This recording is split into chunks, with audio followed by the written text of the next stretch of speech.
واتبعوا ما تتلو الشياطين على ملك سليمان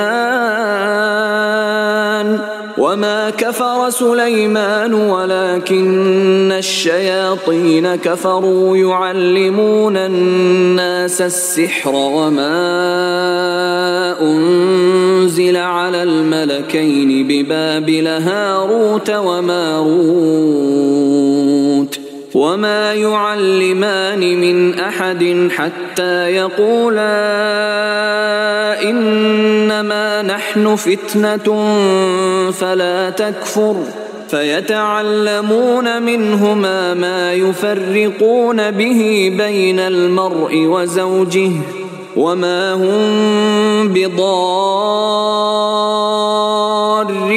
به من أحد إلا بإذن الله ويتعلمون ما يضرهم ولا ينفعهم ولقد علموا لمن اشتراه ما له في الآخرة من خلاق ولبئس ما شروا به أنفسهم لو كانوا يعلمون এবং সুলাইমানের রাজত্বে শয়তানরা যাহা আবৃত্তি করিত তাহারা তাহা অনুসরণ করিত। সুলাইমান কুফরি করে নাই, বরং শয়তানরাই কুফরি করিয়াছিল।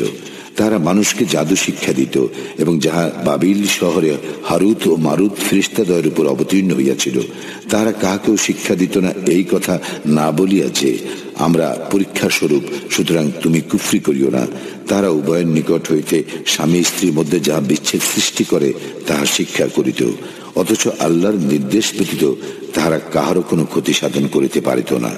তাহারা যা শিক্ষা করিত তাহা তাহাদের ক্ষতি সাধন করিত এবং কোনো উপকারে আসিত না। আর তাহারা নিশ্চিতভাবে জানিত যে যে কেউ উহা ক্রয় করে পরকালে তাহার কোনো অংশ নাই। উহা কত নিকৃষ্ট, যাহার বিনিময়ে তাহারা স্বীয় আত্মাকে বিক্রয় করিয়াছে, যদি তাহারা জানিত।